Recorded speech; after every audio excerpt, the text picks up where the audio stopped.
এটি হচ্ছে মদিনার বেলাল মসজিদ। বেলাল মসজিদের সামনে এভাবে কবুতর দেখা যাবে, যা কবুতরগুলো সবসময় এখানেই চলাফেরা করতে থাকে এবং এখানেই খাওয়া দাওয়া করে সাধারণত। এবং এই বেলরাম মসজিদের পাশেই কিন্তু রয়েছে বিভিন্ন মার্কেট, অর্থাৎ ফুটপাতে কিন্তু এই মার্কেটগুলো থাকে। এখানে আপনি অনেক কিছু পাবেন, যেগুলো আসলে মদিনা মক্কাতে আপনি এত কিছু সাধারণত পাওয়া মুশকিল হয়ে পড়বে এবং ওখানে দামও একটু বেশি। তো আমরা বলেছিলাম যে মদিনা থেকে কেনার জন্য, এবং এই ফুটপাতে কিন্তু মদিনাতে সবকিছুই পাওয়া যায়। এমন কোনো কিছু নেই যে এখানে নেই। এখানে শুধু এই ধরনের পণ্যই দিয়ে অনেক দোকানপাট। এগুলো ফুটপাতের দোকানপাট, এবং আশেপাশে কিন্তু অনেক দোকান আছে যেগুলোতে শুধুমাত্র তসবিহ, জায়নামাজ এবং ইসলামী সব জিনিসপত্র কিন্তু এখানে বিক্রি করে থাকে। মদিনাতে এগুলো এভেলেবল। এখানে আমরা দেখানোর চেষ্টা করেছি যে সাধারণত ফুটপাতে কি জিনিসগুলো পাওয়া যায়। অল্প দামে কিন্তু আপনারা অনেক কিছু পেয়ে যাবেন। মেসাক রয়েছে, তসবিহ রয়েছে, বিভিন্ন চুড়ি রয়েছে এবং খেজুরও এখানে বিক্রি করা হয় ১০ থেকে ২০ রিয়ালের মধ্যে কিন্তু আপনি ১ কেজি খেজুর পেয়ে যাবেন এখানে। এই সকালের দৃশ্য দেখানোর চেষ্টা করলাম বেলরাম মসজিদের সামনে থেকে। এবং পাশে কিন্তু আইসক্রিমও বিক্রি করে। আপনি কিন্তু এখানে আইসক্রিমও পেয়ে যাবেন। ভ্রাম্যমাণ আইসক্রিম দোকান এটা। আর এটি হচ্ছে, আপনি এখানে কিন্তু বিভিন্ন ধরনের জিনিস সরঞ্জাম পেয়ে যাবেন। যেমন এখানে বিভিন্ন ধরনের চুড়ি রয়েছে। যারা বাচ্চাদের জন্য কিনতে চান, এখানে কিন্তু বাচ্চাদের সহ বড়দেরও বিভিন্ন চুড়ি এবং আংটি, তসবিহ এগুলা কিন্তু রয়েছে, যেটার মূল্য ১ রিয়াল থেকে ২ রিয়ালের মধ্যে। আংটিগুলো দেখানোর চেষ্টা করছি। দেখতে খুবই সুন্দর। এটা সাধারণত ১ রিয়ালের মধ্যেই হয়ে থাকে। এবং এগুলো সবই ১ রিয়াল এবং ২ রিয়াল, ৩ রিয়াল, ৫ রিয়ালের মধ্যে এই জিনিসগুলো কেনা যায়। এটি আতর, যা আমরা ২ থেকে ৩ রিয়ালের মধ্যেই কিনতে পারি। তসবিহগুলো পাওয়া যায়, ১০ টা তসবিহ আপনি ১০ রিয়ালের মধ্যে পেয়ে যাবেন। অনেক ধরনের তসবিহ এখানে, যে তসবিহগুলো আসলে দেখতে অনেক সুন্দর এবং কম দামে, খুবই স্বল্প দামে কিন্তু আপনি এই তসবিহগুলো এখান থেকে কিনতে পারবেন। ১০ পিস আপনি ১০ আ রিয়ালের মধ্যে কিনতে পারবেন। এবং এখানে কিন্তু আরো মিসওয়াক রয়েছে, আতর রয়েছে। এখানে সাধারণত যখন আমরা নামাজ পড়তে যাই, তখনই এই আসা যাওয়ার পথে এই দোকানগুলা সাধারণত এখানে বসে, এবং এখান থেকে কিন্তু আ অনেক মুসল্লি যারা এখান থেকে কেনাকাটা করে থাকেন।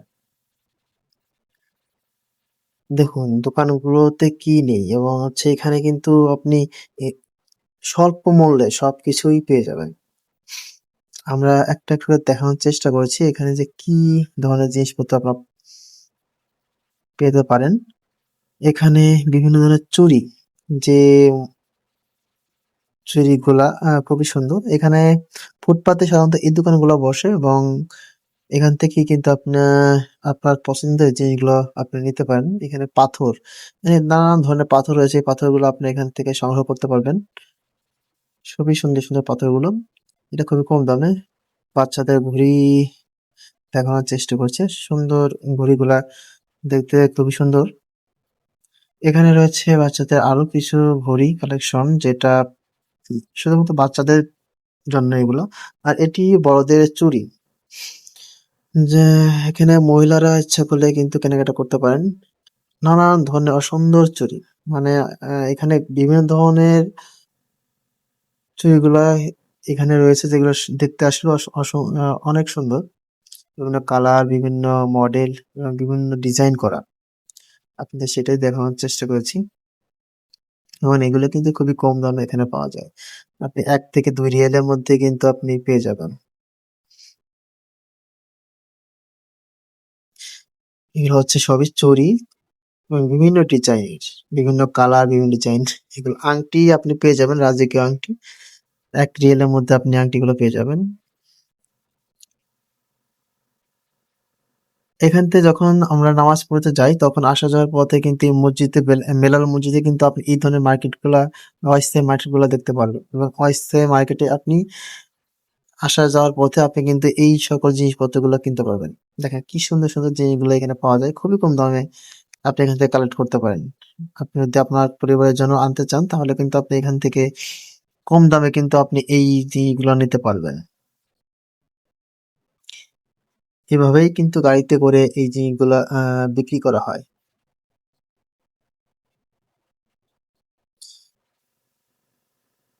এখানে একটু সমস্যাও আছে, যে সমস্যাটা হচ্ছে যে এইটা অস্থায়ী দোকান যেহেতু, এখানে মাঝে মধ্যে পুলিশ যখন ধাওয়া করে তখন কিন্তু এই দোকানপাটগুলো এখান থেকে উঠে যেতে হয়, এবং এভাবেই তারা কিন্তু উম, তাড়াহুড়া করে এখান থেকে সরে যায়, কারণ এখানে হচ্ছে এটা অস্থায়ী দোকান। এখানে রয়েছে বিভিন্ন ডিজাইনের জায়নামাজ, যেটা আপনার ২ টা জায়নামাজ ১০ রিয়ালের মধ্যে পেয়ে যাবেন। ১০ থেকে ১৫ রিয়ালের মধ্যে আপনি জায়নামাজগুলো পেয়ে যাবেন। এবং জায়নামাজগুলো মোটামুটি আ মোটামুটি ভালো। একেবারে খারাপও না এবং একেবারে ভালোও না। এখানে খেজুর রয়েছে ১০ থেকে ১৫ রিয়ালের মধ্যে কিন্তু আপনি প্রতি কেজি খেজুর পাবেন। এখানে আ মরিয়ম, তারপর অন্যান্য খেজুরও রয়েছে। এটি হচ্ছে বেলাল মার্কেটের দোতলা। অর্থাৎ বেলাল মার্কেটের দোতলায় কিন্তু আপনি স্বর্ণের মার্কেট পেয়ে যাবেন এখানে। আপনি যদি গোল্ড বা স্বর্ণ কিনতে চান, সেক্ষেত্রে কিন্তু আপনি বেলাল মসজিদের দোতলায় কিন্তু আপনি বিশাল বড় একটি মার্কেট পাবেন, যেখানে শুধুমাত্র স্বর্ণ দোকানই রয়েছে। এখান থেকে আপনি খুবই কম দামে রিজনেবল প্রাইসে কিন্তু আপনি স্বর্ণগুলো কিনতে পারবেন। আমরা যখন গেছিলাম তখন প্রতি গ্রাম ২৩০ রিয়াল দাম ছিল। তো এটা আপ ডাউন করে সাধারণত আপনাকে একটু যাচাই বাছাই করে কিনতে হবে। তো মদিনাতে অন্যান্য জায়গা থেকে আপনি এই বেলাল মার্কেটে কিন্তু স্বর্ণের দাম অনেকটা কমে পেয়ে যাবেন, এবং এখানে কিন্তু আপনার অনেক দোকান, যে দোকানগুলোতে শুধুমাত্র স্বর্ণ, সবগুলো দোকানতেই স্বর্ণই সেল করা হয়, বিভিন্ন মডেল বিভিন্ন ডিজাইনে পেয়ে যাবেন। বেলাল মসজিদ সাধারণত নামকরণ করা হয়েছে হযরত বেলাল রাদিয়াল্লাহু তাআলার নাম অনুসারে। বেলাল মসজিদে এটা কিন্তু হযরত বেলাল রাদিয়াল্লাহু তাআলার কবর নয়। এটা জাস্ট তার সম্মানের প্রতীক হিসেবে এখানে আমরা নামাজ আদায় করে থাকি। আমরা এখন ধীরে ধীরে আমরা রওনা হয়েছি মসজিদে নববীর দিকে। এটি হচ্ছে মসজিদে নববীর যে বাইরের যে গেট গুলা বা বাইরের জায়গাটা, সেই অবস্থান, অর্থাৎ আমরা সাধারণত যে ছাতাগুলা দেখি আমরা টিভিতে, সেই ছাতাগুলো কিন্তু এখনো ফুটন্ত অবস্থায় আছে, এবং এখানে দেখতে খুবই সুন্দর লাগে যখন ছাতাগুলো ফোটে। আমরা সেটাই দেখানোর চেষ্টা করেছি। আমরা এখনো আহ মসজিদে নববীর বাহিরে অবস্থান করছি, এখানে আপনাদের দেখানোর চেষ্টা করছি। আর এখন যেটা দেখতে পাচ্ছি এটা হচ্ছে জান্নাতুল বাকি। এখানে বিভিন্ন সাহাবীদের কবর রয়েছে ওই সাইডটাতে, সাধারণত জান্নাতুল বাকি। আহ এখন আমরা ধীরে ধীরে এগিয়ে যাব হযরত মুহাম্মদ সাল্লাল্লাহু আলাইহি ওয়াসাল্লাম রওজার দিকে। এই যে সবুজ যে গম্বুজটি দেখতে পাচ্ছি আমরা, এটি হচ্ছে হযরত মুহাম্মদ সাল্লাল্লাহু আলাইহি ওয়াসাল্লাম, আমাদের প্রিয় নবীর রওজা মুবারক। আমরা ধীরে ধীরে ওইদিকে এগিয়ে যাচ্ছি। আমরা জিয়ারত করব ইনশাআল্লাহ আমাদের নবীর রওজা। মসজিদে নববী যাওয়ার পর এটি হচ্ছে মূলত আমাদের নবী সাল্লাল্লাহু আলাইহি সাল্লামের রওজা। আমরা ভিতরে প্রবেশ করলাম। এটি মসজিদে নবীর ভিতরের ভিতরের দৃশ্য। ভিতরে ঢোকার পর আমাদের এত ভালো লেগেছে, বা এখানে আসার পর আমাদের মনে হয় যে আমরা কোন জায়গায় আসছি, অর্থাৎ এত সুন্দর দৃশ্য, এত সুন্দর পরিবেশ, এত সুন্দর কারুকার্য দেখে আসলেই কিন্তু মানে সবার মন কেড়ে যাবে। এখানে মনে হয় যে আমরা এখানে সবসময় অবস্থান করি, বা এখানে সবসময় সালাত আদায় করি। এটাই সবসময় মনে হয়। কারণ এখানকার যে দৃশ্যগুলো, আর আমরা যে উপরে যে দৃশ্যটা এখন দেখতে পাচ্ছি রাইট নাও, এটা কিন্তু অনেক সময় কর্তৃপক্ষ সরিয়ে দেয়। অর্থাৎ এটা কিন্তু হচ্ছে আপ ডাউন করে। অর্থাৎ এটা সরিয়ে দিলে আমরা আকাশ দেখতে পাই এখানে। এটা অনেক সময় এখান থেকে সরিয়ে ফেলা হয়। অর্থাৎ এটা সরানোর ব্যবস্থা রয়েছে। আর এই আমরা এখন যেটা দেখতে পাচ্ছি এটা কিন্তু জমজমের পানি। এখান থেকে সাধারণত জমজমের পানি পান করে থাকি। তবে এটা মক্কার মতো অতটা এভেইলেবল না। এটা খুবই সীমিত আকারে এখান থেকে সংগ্রহ করা যায়। এটি হচ্ছে রাতের দৃশ্য মদিনার মসজিদে নববী। দিন এবং রাতে দু দু ২ টা সময় কিন্তু অনেক সুন্দর দেখা যায় মসজিদে নববীর যে দৃশ্যটা। রাতের বেলা আমাদের যে দৃশ্যটা আমাদের আ রজা মুবারকের যে দৃশ্যটা রাতের বেলার, সেটাই আপনাদের দেখানোর জন্য চেষ্টা করছি আমরা। খুবই সুন্দর, অসাধারণ দৃশ্য, যেটা আসলে বলে বোঝানোর মতো ভাষা নেই। রাতের বেলা দেখতে আরো সুন্দর লাগে। কারণ হচ্ছে আহ যে মিনারগুলো রয়েছে, মিনারগুলোতে যে লাইটগুলা, এই লাইটের আলো এবং হচ্ছে আকাশের যে রং, এর সাথে একটা কম্বিনেশন করলে সুন্দর একটা দৃশ্য এখান থেকে উপভোগ করা যায়। আমরা কিন্তু ধীরে ধীরে এগিয়ে যাচ্ছি আমাদের নবীর রওজার দিকে। আমরা আহ রওজা আমরা নবীর রওজা জিয়ারত করব। এটি হচ্ছে বাবু এটি হচ্ছে সেই গেট, যে গেট দিয়ে আমরা প্রবেশ করব। এই গেটটির নাম হচ্ছে বাবুল সালাম। আপনাকে নবীর রওজা জিয়ারা করতে হলে আপনাকে এই গেট দিয়েই প্রবেশ করতে হবে। আমরা ধীরে ধীরে এগিয়ে যাচ্ছি নবীর রওজার দিকে। অর্থাৎ বাবুল সালামের গেট দিয়ে কিন্তু আমরা আমাদেরকে আহ রওজা প্রবেশ করতে হবে। আমরা সেই গেট দিয়ে অলরেডি প্রবেশ করেছি। আমরা ধীরে ধীরে কিন্তু আমরা এগিয়ে যাচ্ছি রওজার দিকে, এবং আমরা এখান থেকে কিছু দৃশ্য দেখানোর চেষ্টা করেছি। আমরা যে পাশে দিয়ে আমরা রওজার দিকে যাচ্ছি এবং যে আমরা জিয়ারা করব, যে পাশ থেকে, সেই পাশের অপোজিটেই কিন্তু হচ্ছে রিয়াদুল জান্নাহ। অর্থাৎ আমরা রিয়াদুল জান্নাহর সামনের দিক থেকে আমরা আগাচ্ছি আমাদের নবীর রওজা জিয়ারতের জন্য, এবং আমাদের সামনেই কিন্তু রিয়াদুল জান্নাহ রয়েছে, এবং রিয়াদুল জান্নাহ আমরা ভিতর থেকে দেখাবো ইনশাল্লাহ। এখন আমরা সামনের দিক থেকে আমরা লাইন ধরে ধীরে ধীরে আগাচ্ছি আমাদের নবীর সালাম দেওয়ার জন্য। এখানে কিন্তু এই যে প্রথম যে লাল কালার যে সাইনবোর্ডটা বা লেখাটা দেখা যাচ্ছে, এবং মাঝখানে একটা দেখা যাচ্ছে, তারপরে একটা দেখা যাচ্ছে, তিনটা কিন্তু আমাদের নবী শায়িত হচ্ছেন হচ্ছে মাঝের যে ইয়েটা, অর্থাৎ এই যে এইখানে মাঝের যে সবুজ সবুজের উপরে স্বর্ণের গোল্ড কালার যে লেখার যে, এইখানে কিন্তু আমাদের নবী শায়িত আছেন। আমাদের নবীর কবর রয়েছে এখানে। ওমর রাদিয়াল্লাহু তাআলা এবং হচ্ছে আবু বকর রাদিয়াল্লাহু তাআলা কবর এখানে রয়েছে। এটি হচ্ছে রিয়াদুল জান্নাহ প্রবেশ করার পূর্বে, অর্থাৎ এখানে কিন্তু ওয়েটিং করতে হয়। কারণ এখান থেকে হচ্ছে ওয়েটিং করার পরেই এখান থেকে ডাক দিয়ে আমাদেরকে নিয়ে যাবে হচ্ছে রিয়াদুল জান্নাতে। তবে রিয়াদুল জান্নাতে যাওয়ার জন্য আপনাকে অবশ্যই নুসুক অ্যাপ দিয়ে আপনাকে রেজিস্ট্রেশন করে আপনাকে যেতে হবে। আমরা অলরেডি আমাদের নবীর রওজার রিয়াদুল জান্নাতে অলরেডি প্রবেশ করেছি, এবং এখানে আমরা 2 রাকাত নামাজ পড়েছি। এটি হচ্ছে নবীর রওজার এক পাশ, অর্থাৎ রিয়াদুল জান্নাহ। মিম্বার থেকে নবীর রওজা, নবীর যে রওজা, নবীর যে ইয়াটা রয়েছে এখানে, যেটা দেখাচ্ছি, এই জায়গা থেকে মিম্বার পর্যন্ত হচ্ছে রিয়াদুল জান্নাহর স্থান। আর আমরা কিন্তু পাশেই নামাজ আদায় করেছি 2 রাকাত, এবং এখানে দোয়া করেছি। কারণ আমরা একেবারে পাশেই ছিলাম নবীর যে রওজাটা, যে ওয়ালটা ছিল, ওয়ালের পাশে আমরা নামাজ আদায় করেছি। এবং এখানে নামাজ আদায় করার পরে আমাদের 10 থেকে 15 মিনিট বা 20 মিনিট মতো এখানে অবস্থান করতে দেয়। তারপরে কিন্তু এখানে অবস্থান করা যায় না। আপনাদেরকে ঘুরে ঘুরে দেখানোর চেষ্টা করছি রিয়াদুল জান্নাহর ভিতরের দৃশ্যটি।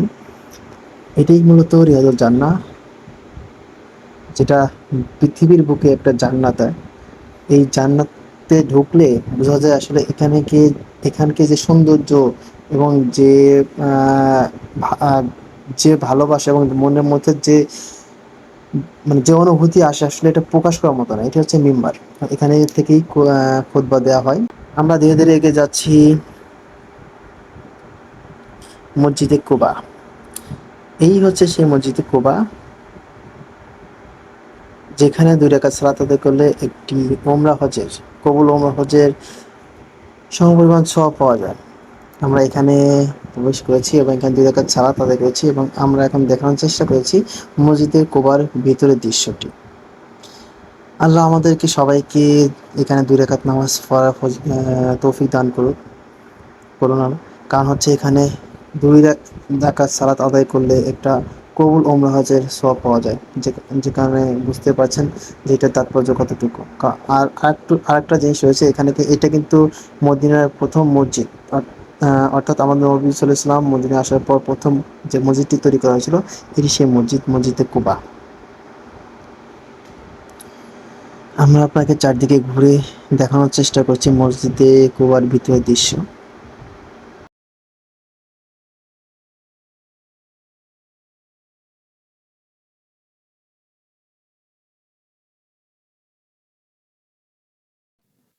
এটি ছিল মসজিদে কুবার ভিতর এবং বাইরের দৃশ্য। এখন আমরা চলে যাব ওদের পাহাড়, অর্থাৎ যেখানে হযরত হামজা রাদিয়াল্লাহু তাআলা সহ ৭০ জন সাহাবীর কবর রয়েছে এবং এখানে কিন্তু যুদ্ধ হয়েছিল। এটি হচ্ছে সাহাবীদের কবর। এখানে হযরত হামজা রাদিয়াল্লাহু তাআলাও শায়িত রয়েছেন। এখানেও ৭০ জন সাহাবীদের কবর রয়েছে, যেখানে মুসলমানদের সাথে মক্কা কুরাইশের সবচেয়ে বড় যুদ্ধ সংঘটিত হয়েছিল। এখানে হযরত মুহাম্মদ সাল্লাল্লাহু আলাইহি সাল্লামের নির্দেশ অমান্য করে কিন্তু সাহাবীরা অন্যত্র চলে গিয়েছিল এবং তার ফলেই কিন্তু অ্যা এই যুদ্ধে মুসলমানরা পরাজিত হয়েছিল এবং অনেক সাহাবী এখানে শহীদ হয়েছিল। মুসলমানদের নিশ্চিত জয় ভেবেও কিন্তু মুসলমানরা এখানে শহীদ হয়েছিল শুধুমাত্র নির্দেশ অমান্য করার কারণে। এটাই ছিল ওহদের পাহাড়। এরপর আমরা চলে যাব উম মসজিদে কেবলাতাইন এবং সেটা দেখানোর চেষ্টা করব। আমরা এখন চলে এসেছি মসজিদে কেবলাতাইন, অর্থাৎ ২ কেবলার মসজিদ। আমাদের এখান থেকে কিন্তু আমাদের কেবলা পরিবর্তন হয় যখন আমাদের নবী হযরত মুহাম্মদ সাল্লাল্লাহু আলাইহি ওয়াসাল্লাম এখানে নামাজরত অবস্থায় কিন্তু আমাদের কেবলার পরিবর্তন হয়ে থাকে। আমাদের ১ম কেবলা ছিল মসজিদুল আকসা, যেখানে আমরা ১ম দিকে কিন্তু আমরা মসজিদ আকসার দিকেই মুখ ফিরিয়ে কিন্তু আমরা সালাত আদায় করেছি। এর পরবর্তীতে আমাদের নবী নামাজরত অবস্থায় এখানে দোয়া করেন যে আমাদের কেবলা যেন পরিবর্তন করে এখন বর্তমানে যে কাবা শরীফ রয়েছে সেদিকে করা হয়। কিন্তু এই ধারাবাহিকতায় কিন্তু আমাদের কেবলাটা পরিবর্তন হয় এই মসজিদে থেকেই। হযরত নবী সাল্লাল্লাহু আলাইহি ওয়াসাল্লাম এখানে নামাজরত অবস্থায় কিন্তু এই পরিবর্তনটা আসে। তো এজন্য এই মসজিদের নামকরণ হচ্ছে মসজিদে কেবলাতাইন। এরপরই আমরা গিয়েছি খেজুরের বাগান। খেজুর বাগান দেখেছি এবং সেখানে আমরা গিয়েছি, অর্থাৎ খেজুরের বাগান যেটাকে বলা হয়। তো এই খেজুরের বাগানে আমরা যাওয়ার পরে এখানে কিন্তু আমরা খেজুর বাগান থেকে অনেক খেজুর সংগ্রহ করতে পারি এবং এখানে কিন্তু নানান ধরনের খেজুর আপনারা পেয়ে যাবেন। কারণ হচ্ছে খেজুর বাগান প্রদর্শন করতে গেলে আপনার এই মার্কেটটা পাবেন এখানেই। এখানে দেখুন অনেক ধরনের খেজুর এবং এখানে কিন্তু একটু দাম বেশি অবশ্য। তারপরেও কিন্তু আপনি এখানে ভালো মানের খেজুরগুলো পেয়ে যাবেন। দেখুন বিভিন্ন ধরনের খেজুর এখানে রয়েছে। ১৫ থেকে ৳২০ কেজি। এর মধ্যেই মূলত খেজুরের দামগুলা নির্ধারণ করা হয়েছে এখানে। আপনি ১৫ থেকে ২০ রিয়ালের মধ্যে কিন্তু আপনি এই খেজুরগুলো এখান থেকে কিনতে পারবেন। তবে আমরা কেনাকাটা সব এবং শেষ করে আমরা যথারীতি চলে এসেছি আমরা মদিনা এয়ারপোর্টে। এটি হচ্ছে মদিনা এয়ারপোর্টের বাহিরের দৃশ্য, রাতের একটি দৃশ্য। আমরা এখন আমরা দেশে ফিরবো, যেখানে কিন্তু আমরা মদিনার সব কার্যক্রম শেষ করে আমরা মদিনার এয়ারপোর্টে রওনা হয়েছি। এটি ভিতরের দৃশ্য মদিনা এয়ারপোর্টের। আমরা বোর্ডিং পাস নেওয়ার জন্য অপেক্ষা করেছি। আপনাদেরকে দেখানোর চেষ্টা করেছি যে মদিনার এয়ারপোর্টের ভিতরের দৃশ্যগুলো। বোর্ডিং পাস নেওয়ার পরে আমরা চলে যাব ইমিগ্রেশনে এবং এটি হচ্ছে ইমিগ্রেশনের লাইন। এখানে আমরা ইমিগ্রেশন ক্রস করব। এখানে অনেকে লাইনে দাঁড়িয়ে আছে ইমিগ্রেশন ক্রস করার জন্য। আমরা যথারীতি কিন্তু ইমিগ্রেশন ক্রস করার জন্য আমরা লাইনে দাঁড়িয়েছি। এখানে এয়ারপোর্টটি অনেক ছোট হয়, জায়গার সংকট এবং এর মধ্যে কিন্তু আমরা ইমিগ্রেশন কমপ্লিট করে আমরা কিন্তু বিমানে উঠে পড়েছি। এটি হচ্ছে সৌদি এয়ারলাইন্সের বিমান। ভিতরের যে দৃশ্যটি আমরা দেখানোর চেষ্টা করছি, অনেক বড় বিমান এবং এভাবেই কিন্তু আমরা উমরা কার্যক্রম শেষ করে আমরা দেশে ফিরে এসেছি।